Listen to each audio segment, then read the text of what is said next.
Hello, I am making Mexican meatball soup today, otherwise known as Albondigas. We're going to get started right now on the meatballs. For the filling of the meatballs, we're going to use a food processor unless you want to spend a lot of time cutting stuff up. It's a lot easier. So I'm going to add a couple of carrots that I've already roughly chopped,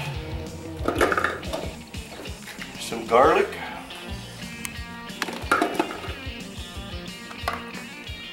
a couple of jalapenos which I've sliced, taken most of the seeds out and the connective tissue or pith that's within.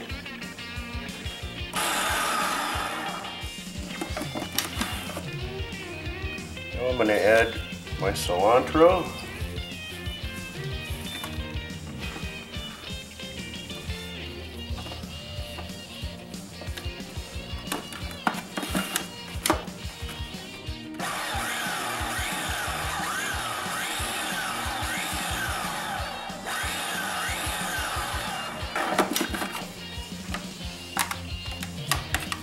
Make sure there's no huge chunks of carrot left in there.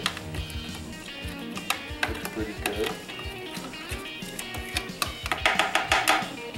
A couple more times for good measure.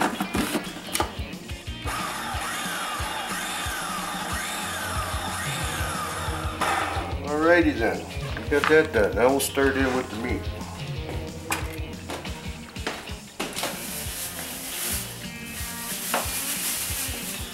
Roughly a pound of very lean ground beef.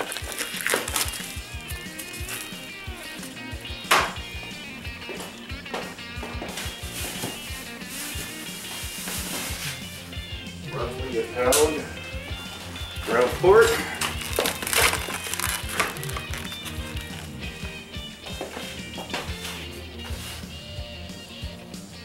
And as close to a pound of chorizo that I could find.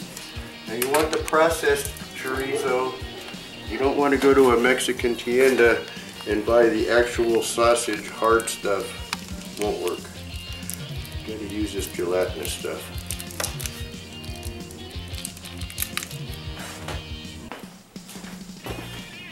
If you're wearing a watch, take it off because this will get messy. To this I'm going to add my spices, ground cumin, salt, and pepper. 2 beaten eggs.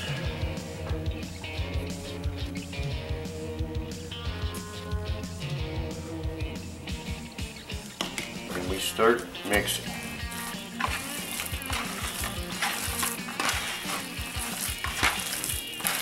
You want to incorporate it all together.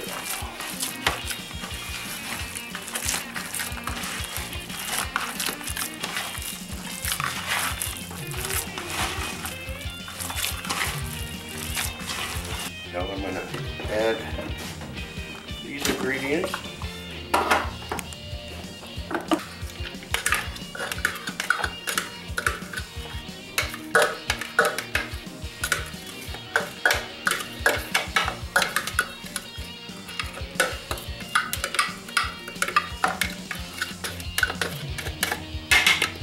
Good job.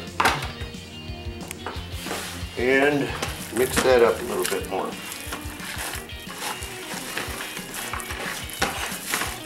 Now the final thing we want to add is I've got about 3 cups of cooked white rice. I'm going to incorporate that too.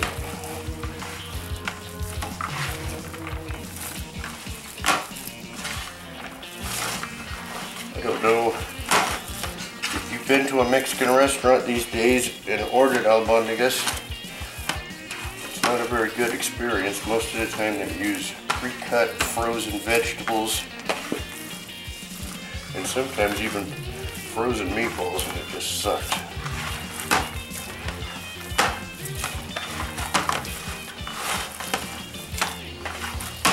Alright, push your mixture to one side of your bowl. I found is easiest, and also it helps turn your tap on, get some hot water going.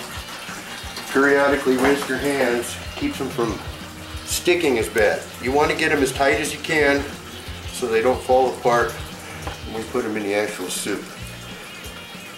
I like nice big meatballs myself.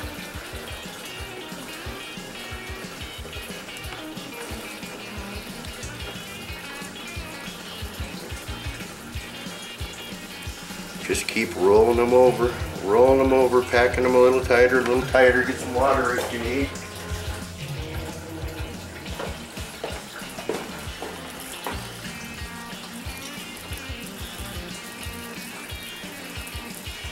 We should end up with about 40-45 meatballs.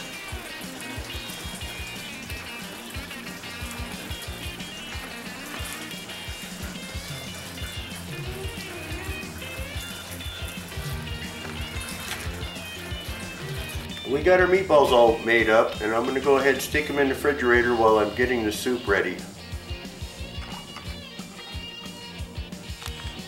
Well, the meatballs are in the fridge. Now we're ready to start on the soup part of the soup. Chicken stock. You could use whatever you like. Cans are on sale, so that's what I've got. I'm sure if you made your own stock from chicken scraps, it'd be even better than this. There's one. And yeah, it looks like I'm making a ton, which I am, but the weather's starting to get cold here in Nevada, and nothing like coming home from work on a cold day and having a nice hot bowl of soup. There we have our chicken stock in there. Turn the light on, maybe you folks can see better. We're going to turn the stove on. So we've got that on pretty high heat. We want to get this up to a nice low boil. I'm going to go ahead and add a couple of spoons of beef soup base. We're making soups, stews, gravies, anything like that. Soup base is really nice.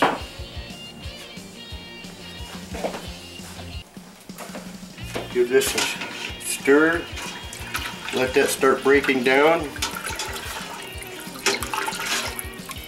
Turn it up a little higher. And as soon as that starts to boil, we'll start adding the rest of our ingredients. While that's getting hot, since carrots take the longest to cook, we shall add carrots first. And I'm going to do the same thing. Track you down. I'm going to cut them on a bias so they look nice. Nice big chunks.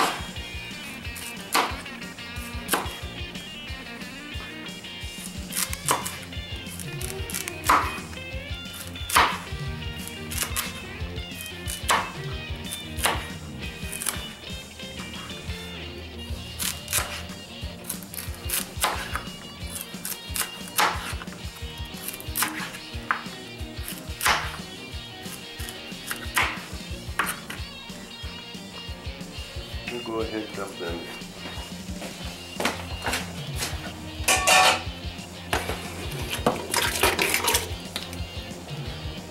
Back in there. Give it a stir. Make sure the soup base is mixed up good. Now's a good time. Add our spices. We got about a teaspoon of salt and black pepper and a couple of teaspoons of Mexican oregano and a teaspoon of ground cumin. And Mexican oregano is the best way to go. You could use regular oregano, but Mexican oregano is actually a different plant and it has a very strong flavor. Works great.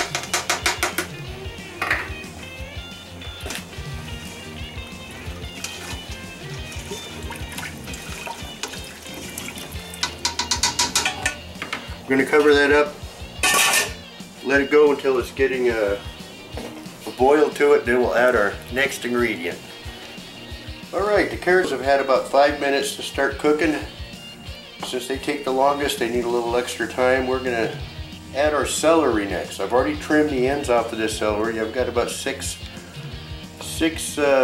pieces of celery, we're going to cut them the same way as did everything else. Cut them on a bias, leave them nice and chunky.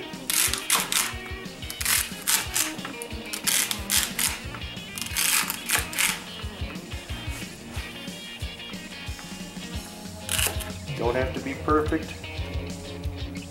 We're going to go put that in right now.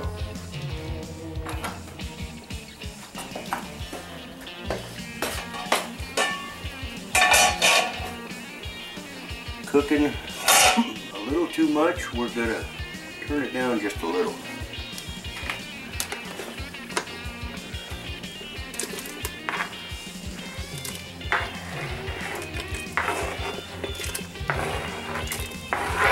Give it a quick stir.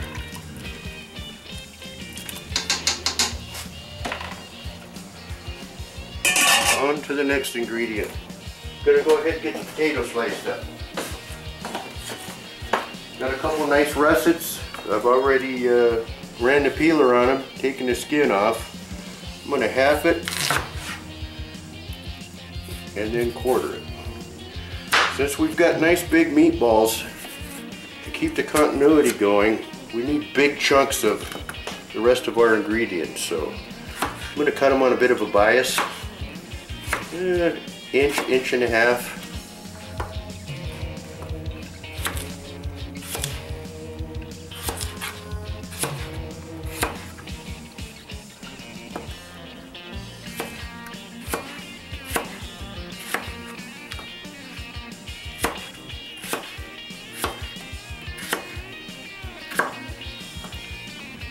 Any of them look too big, give them a whack. I'm going to go ahead, put that right in.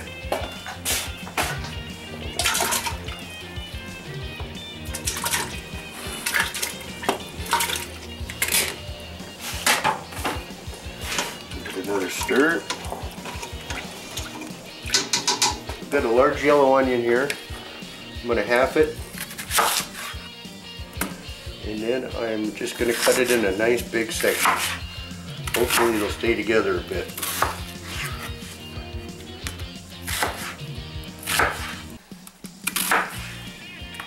We're going to add these right to it.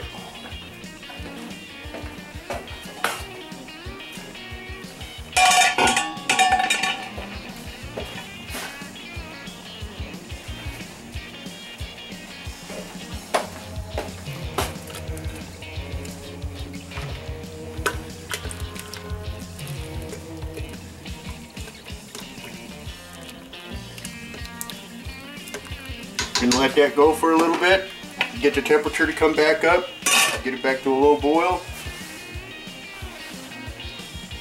and get ready for our next ingredients.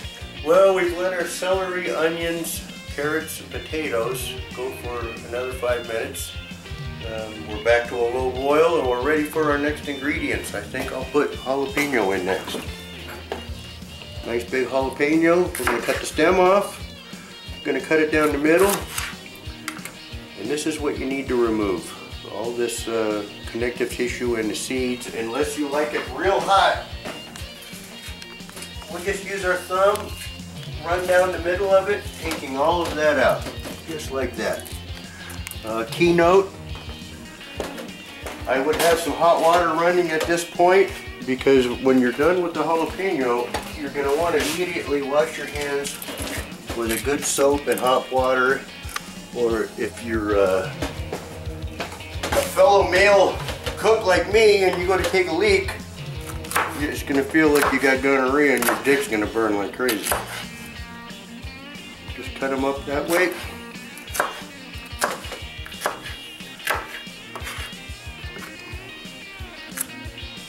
Or if you rub your eyes, the same effect will happen. Slice them long ways. Give them a rough dice.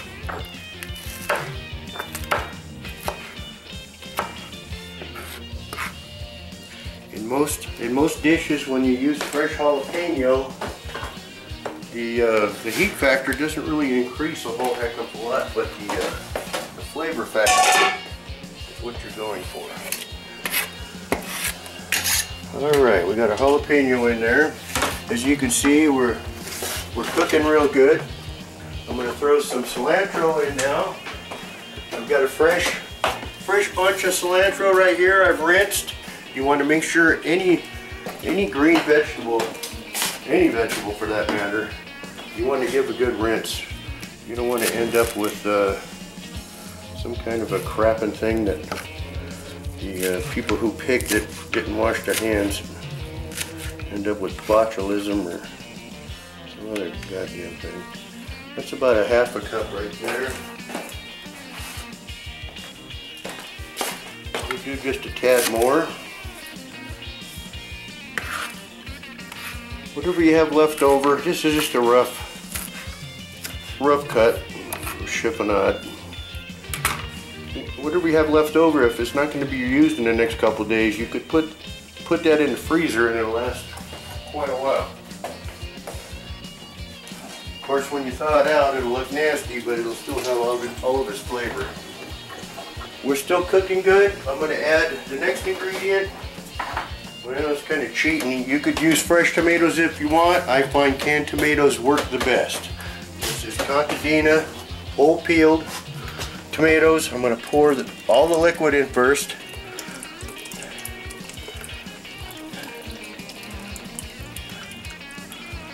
Pop the can. Try not to cut myself, squirt blood everywhere. And I'm just going to loosely break these tomatoes up. I want them to stay chunky. I'm going to split them in halves or thirds. If they're very small pieces, I'll just leave whole. Once again, we want nice chunky vegetables in our albondigas.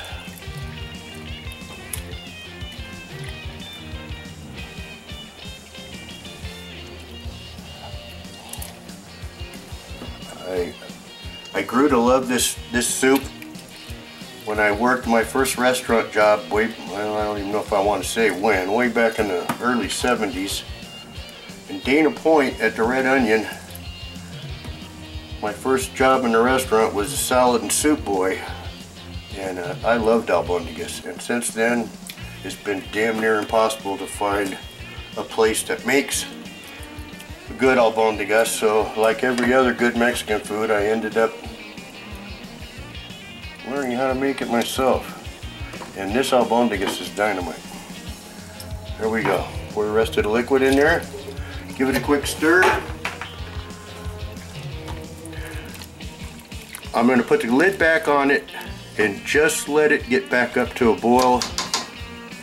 And then I'm going to add the meatballs.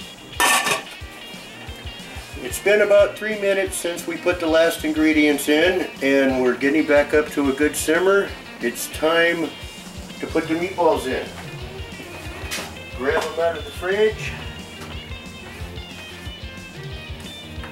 I'm going to add them a couple at a time, being careful not to splash everywhere.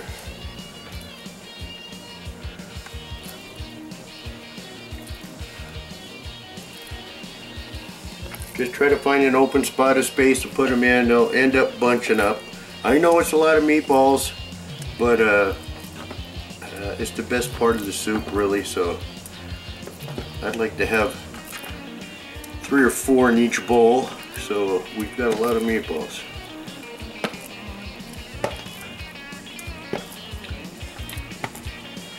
Adding so many meatballs, of course, the temperature is going to greatly reduce.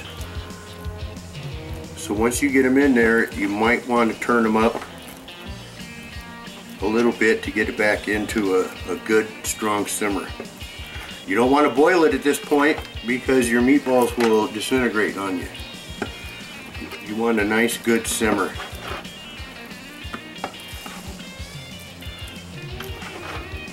You'll know it's getting close that the meatballs are done when you start seeing a lot of shiny red liquid coming out of the meatballs, which is from the chorizo in there. Now I'm going to wait. I'm not going to stir them. I want them to set up a little bit. So I'm going to cover them, and then I'm going to wait about 5-6 minutes, and then I'm going to gently give them a twist around in there to make sure the ones on the bottom come to the top, but be real careful your meatballs don't start splitting in half. With 2 eggs in there, it helps bind it together pretty good. It's not a big problem, but if you go in there like an ape and start stirring the crap out of it, they will fall apart. It's been about 3 minutes since I added the meatballs. You can see we got a nice simmer going now. I'm going to turn it down a little bit because I did turn it up, and I'm going to gently stir it. Bringing the meatballs from the bottom of the pot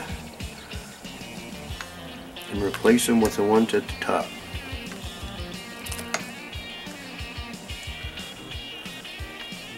I'll probably do this a couple more times, and I'm going to let these meatballs cook for another 12 minutes or so. You see they're holding together pretty good. Just gently going to the bottom of the pan, the pot, trying to reverse their position. That's good. I'm going to cover it back up, let it go for another 5 or 6 minutes, and follow this procedure, do it again. Man, it smells good. Meatballs have been going for about 10 to 12 minutes. It's time to put the final ingredient in there. I'm going to start off with zucchini. You don't want to peel the skin off, you want to leave the skin on. It'll keep the rest of the squash intact. Cut the part off where the vine was growing. I'm going to cut it in half.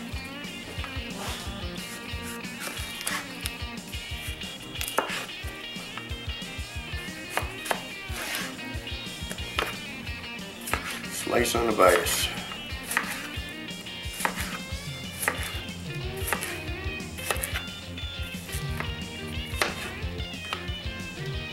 Cut the tip off too. Put that in.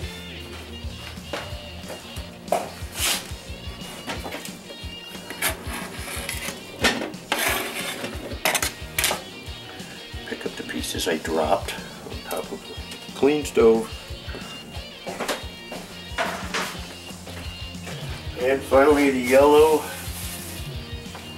sometimes called crookneck, mostly called summer squash. You can do the same way, cut both ends off. And you can see they're a bit bigger around, so we'll cut it in half. And then we're going to give it one of these. Turn it back on the flat side, cut on a bias.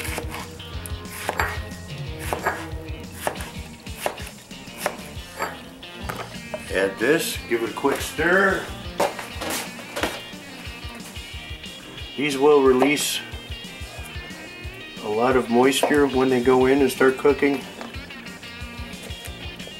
but then they'll start sucking up the moisture of the broth that's in the soup. These should only take another 10 minutes and they'll be done. If you overcook the squash, they'll fall all apart.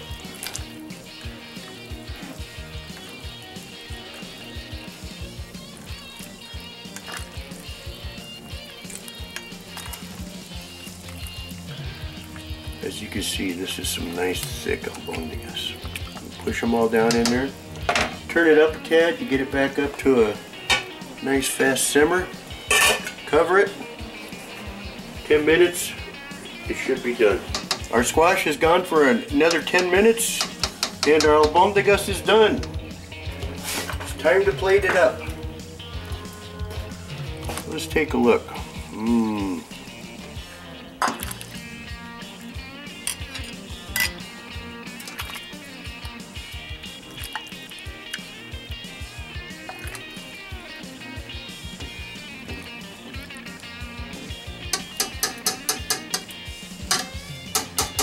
I suggest serving with some warm tortillas, or tonight I've made some cheese bread to go with it.